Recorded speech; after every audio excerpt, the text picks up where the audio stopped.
Quand j'étais encore prêté, un jour, une personne cis assez naïve m'a posé la question.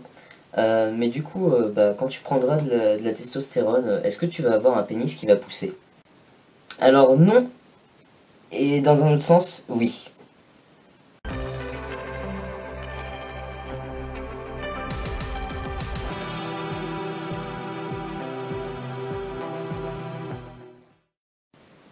Bonjour Paperboy. Aujourd'hui, je vais vous parler du diclite. Donc le diclite, c'est un sujet qui est assez tabou, mais en fait, un peu moins maintenant parce qu'il y a quand même plus de vidéos sur le sujet. Moi, quand j'ai découvert l'existence du diclite, j'ai dû voir ça genre dans peut-être à peine deux trois vidéos, genre quelques-unes sur la chaîne Transpérience et la vidéo d'Alphonse du coup. Mais sinon, j'avais pas trouvé beaucoup d'autres infos en fait. Et là, actuellement, en fait, quand j'essaie de faire des petites recherches complémentaires pour pas avoir juste mon témoignage, j'ai vu qu'il y avait quand même un petit peu plus de vidéos qui sont rajoutées. Donc voilà quoi, c'est pas mal si on en parle de plus en plus. Bon, je vais d'abord commencer de manière générale par vous expliquer un petit peu ce que c'est le diclite parce que imaginons que vous avez encore jamais entendu parler de diclite et vous tombez sur ça en première vidéo. Là, je suis directement en train de commencer à vous parler du truc sans expliquer, mais c'est... Bon, je vais vous faire un petit schéma. Donc là, on va faire l'appareil génital donc extérieur quand tu es prêté. Donc là, tu as les grandes lèvres, donc c'est vraiment un schéma. Les petites lèvres, ici. Hop. Alors là, on a l'entrée du vagin. Hop. Là, c'est le nez urinaire. Juste ici, on a l'anus. Et du coup, alors, l'origine du diclite, ça va se trouver là, donc juste au-dessus. C'est le clitoris. Donc au début, ça fait un tout petit truc. Donc il y a la partie externe, le gland, et il y a un petit bout de peau. Donc voilà, donc en gros au début ça fait ça. Donc étant donné que le diclite provient du clitoris, et ça explique un petit peu aussi pourquoi c'est tabou même dans la communauté scientifique. Parce qu'en gros le clitoris c'est un truc qui a été découvert au XVIe siècle, mais au XIXe siècle les recherches ont été abandonnées dessus, parce que c'est un organe qui sert seulement au plaisir, et en plus au plaisir féminin entre gros guillemets. Du coup, c'est seulement en 2010 qu'il y a eu une première échographie en 3D du clitoris, donc c'est que depuis 2010 qu'on sait quelle est la forme entière de ce petit truc là, quoi. Enfin, petit truc, c'est pas si petit en fait, ce qu'on voit c'est juste la partie émergée, qui fait que 1/5 de la taille totale. Et donc en gros, la taille totale d'un clitoris serait estimée entre 11 et 13 cm. Et apparemment, c'est seulement en 2017 qu'il y a eu les premiers manuels scolaires qui sont sortis avec des schémas du clitoris. En fait, le clitoris, ça a la même origine biologique que le pénis, c'est vraiment son équivalent, parce que à la base, au stade embryonnaire, c'est la même chose. Bon, à la différence que du coup, il a plus de terminaisons nerveuses que le pénis, parce que le pénis en a que 6000 et le clitoris en a 8000. Mais en gros, à partir de là, c'est comme ça que ça explique que le diclite, ça a un petit air de petit pénis, quoi. Et après, on prend de la testo.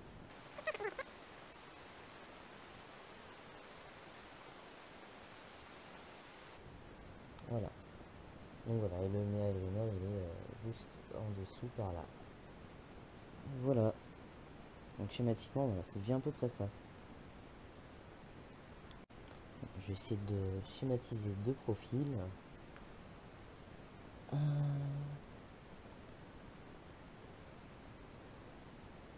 Bon après, je pense que c'est comme pour tout, il peut y avoir différentes variantes de diclite. Donc là en fait, je dessine par rapport à ce que je vois. Donc voilà, en gros, moi j'ai une fente. Donc si ça se trouve, tout le monde n'a pas une fente. Voilà. Donc là, c'est la partie qui n'est pas recouverte par la peau. Et là, il y a de la peau. Et il y a un morceau de peau ici, là. Voilà. Et voilà. La peau, elle fait des sortes de bourrelets. Parce que du coup, en fait, bah, quand c'est en érection, après la peau elle se retend. Ah, il y a un petit problème d'échelle.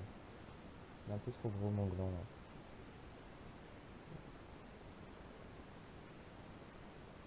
Voilà, ça. Sinon,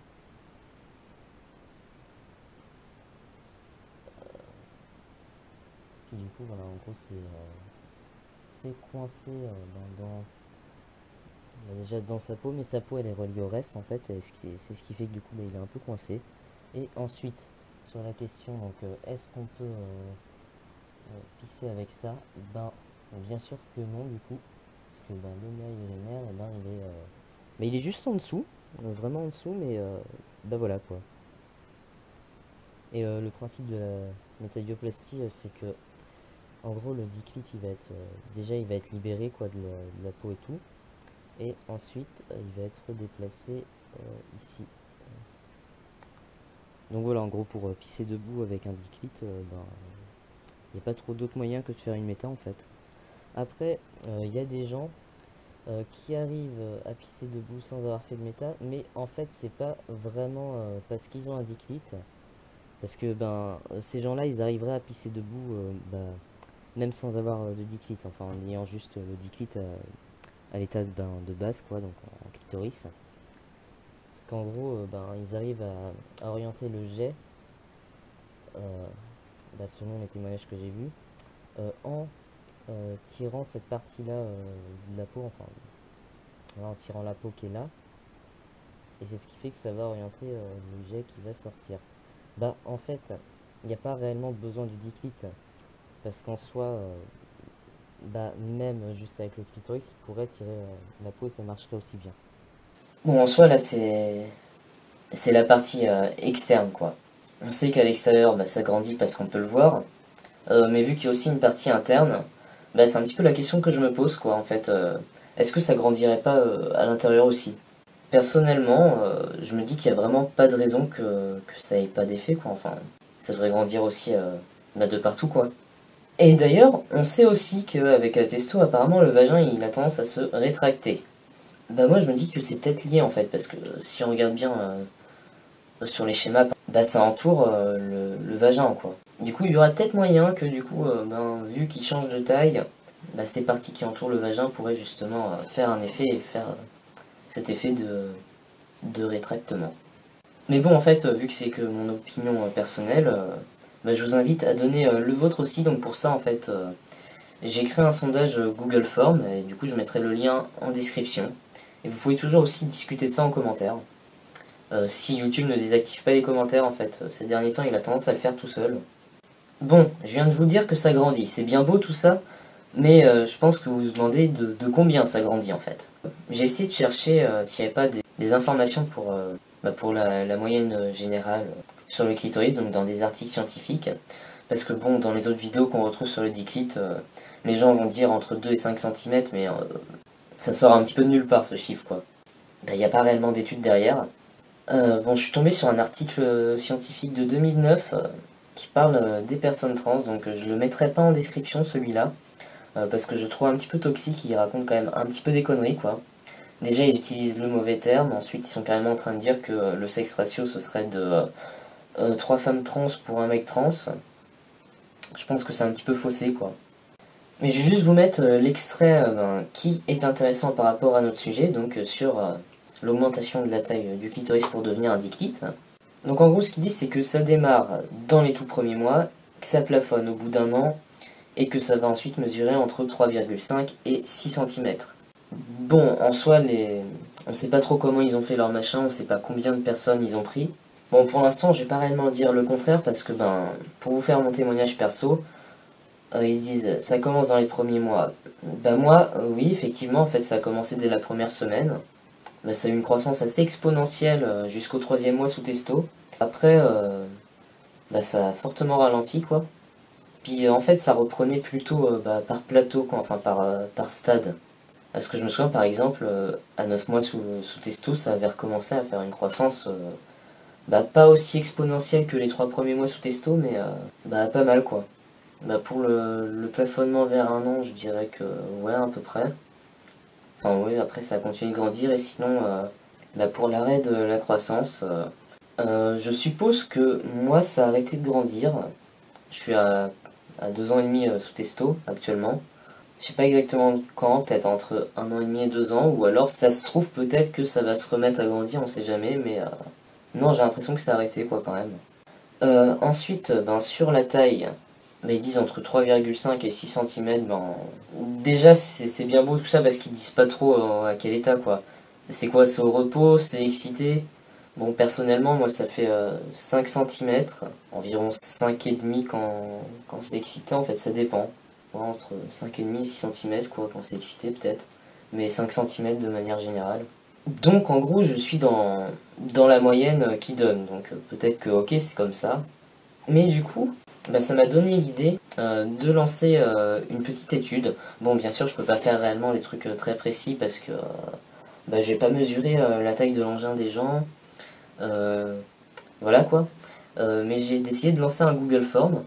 Donc là, à l'heure où je fais cette vidéo, je l'ai déjà lancé depuis quelques jours.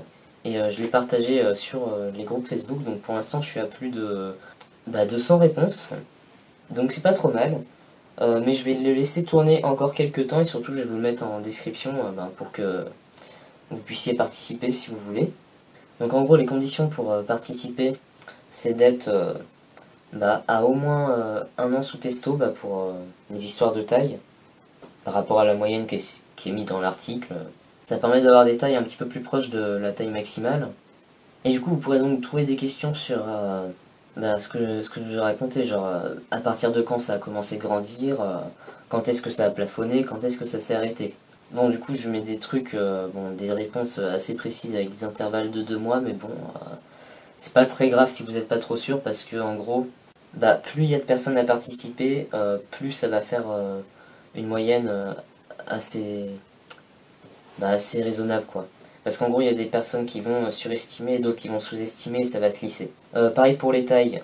Donc en gros, j'ai mis au centimètre près, donc pas de demi-taille et tout. Parce que justement, on peut pas réellement mettre un résultat hyper précis parce que dans le sondage, il y a une partie où j'essaie de dire aux gens comment mesurer pour qu'on trouve à peu près, qu'on soit tous égaux à peu près sur la taille qu'on trouve. Il y a toujours des erreurs de mesure et puis ensuite je pense que la taille varie aussi en fonction de la température de la pièce, donc on peut pas savoir réellement, on peut pas gérer l'impact température vu que c'est un truc en ligne. Donc c'est pour ça que je vais pas mettre des demi-mesures. Ensuite il y a mon petit sondage d'opinion dont je vous en ai parlé plus tôt. Et puis pendant que je l'ai fait tourner, j'ai eu d'autres propositions de questions à rajouter. Donc voilà quoi, j'ai rajouté des questions sur est-ce que ça a relancé la croissance d'avoir fait certaines opérations. Donc bien sûr, les opérations si on les a fait après avoir été sauté, parce que sinon en fait si on les fait avant il n'y a pas de déclic quoi. Donc voilà, je vais le laisser encore peut-être 2 semaines ou un mois. Peut-être plus 2 semaines parce qu'il y a déjà pas mal de réponses. Et après je vais trier ça donc. Et du coup je ferai la deuxième partie de cette vidéo où du coup ce sera l'analyse de ce sondage. Donc voilà, au revoir.